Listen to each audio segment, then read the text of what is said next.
Innal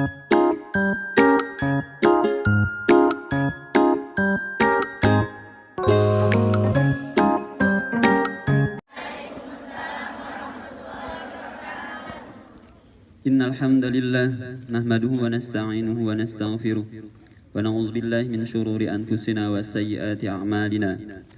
May yahdihillahu fala mudilla lahu wa may yudlil fala hadiya lahu.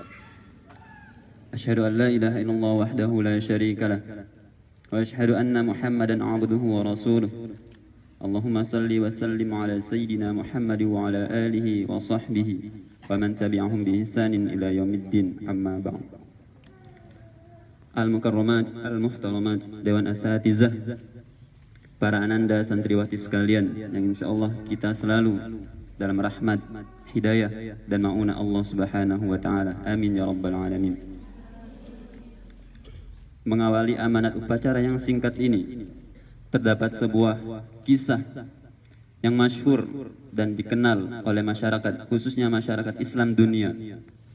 Kisah ini juga merupakan titik awal dari berubahnya cara pandang umat Islam di dalam beragama, khususnya dalam beribadah.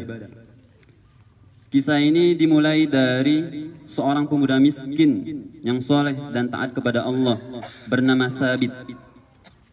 Pada suatu ketika ia melakukan sebuah perjalanan safar, rihla wa tadabbur ilmiah, untuk menggapai ridha Allah Subhanahu wa taala. Buah apel yang terjatuh dari pohonnya.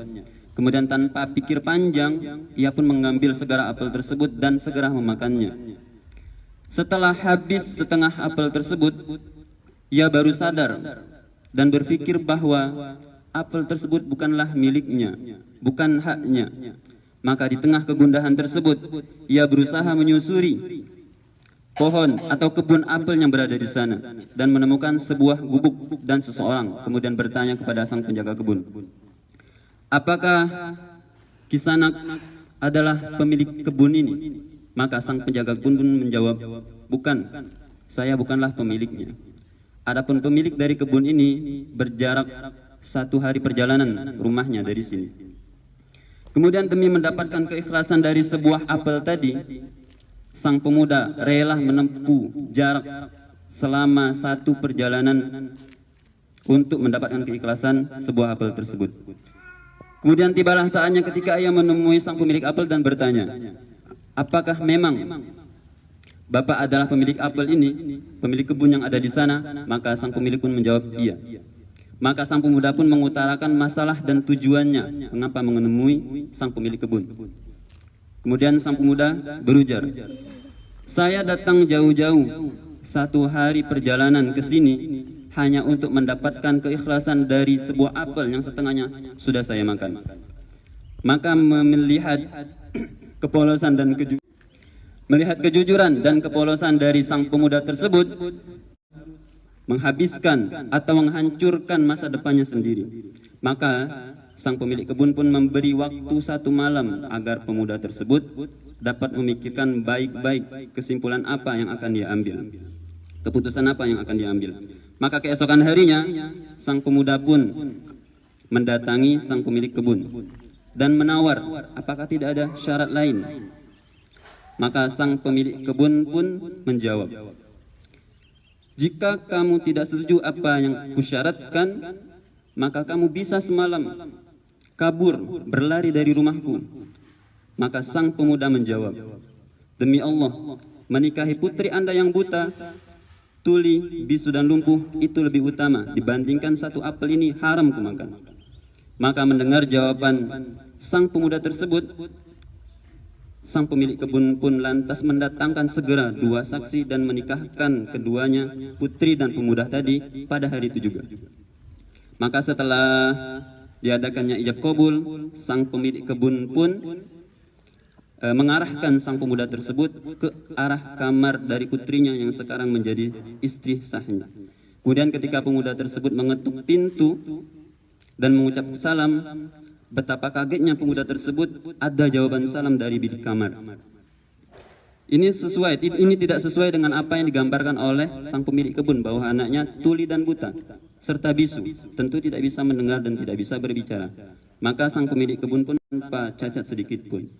Karena keheranan itu, ia segera bertanya kepada wanita tersebut, mengapa ayahmu menggambarkan dirimu sebagai seorang yang buta, tuli, bisu, dan lumpuh? Maka sang wanita tersebut menjawab, ayahku sedikit pun tidak berdusta, karena apa yang kulihat tidak ada lain kecuali yang halal. Aku tidak pernah melihat sesuatu yang haram. Aku tidak berkata sesuatu yang haram, dan aku tidak mendengar pun kecuali yang halal. Dan aku juga tidak melakukan sesuatu kecuali itu dihalalkan bagiku. Jadi mata, telinga, lisan, dan anggota tubuhnya tidak dilakukan, tidak digunakan kecuali itu untuk meraih keridhaan Allah Subhanahu wa taala, dan tidak pernah sedikit pun melakukan sesuatu yang haram. Maka keduanya hidup berbahagia, berkecukupan, hingga pada akhirnya dari pernikahan keduanya itu dianugerahi anak yang keduanya beri nama Nu'man bin Sabit, dan ini kisah nyata. Nu'man bin Sabit inilah yang kelak akan dikenal dunia Islam dengan sebutan Imam Abu Hanifah. Di mana mayoritas masyarakat Islam Indonesia mengenal beliau dengan sebutan Imam Hanafi. Imam Hanafi salah satu mazhab terbesar di dunia dan menjadi cikal bakal dari lahirnya mazhab besar Islam lainnya seperti Maliki, Syafi'i, dan Hambali. Itulah Abu Hanifah. Dan ini kisah nyata dan masyhur di kalangan umat.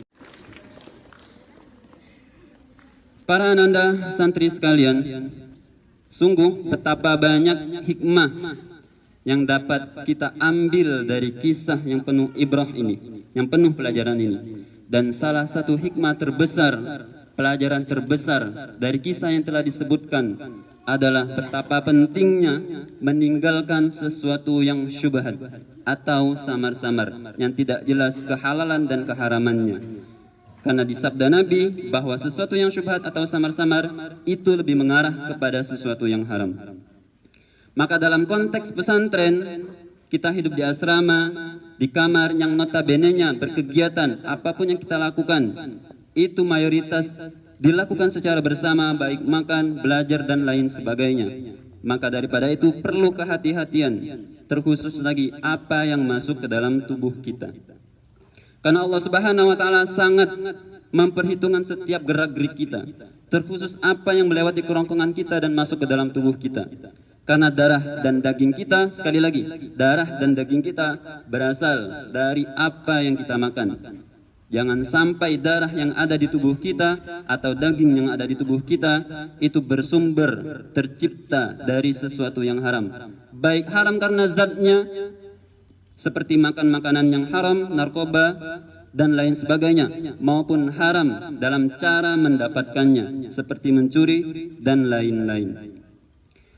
Dari bermunajat kepada Allah di pesantren, mulai dari pagi kita berdoa pada saat apel pagi, ya Rabbi hayyi' lana min amrina rasyada waj'al ma'unanakal uzba lana sanada. Kemudian masuk kelas kita berdoa lagi, Rabbi shrah li sadri wa yassir li amri. Semuanya itu kita doakan supaya kita mendapat kemudahan di dalam belajar.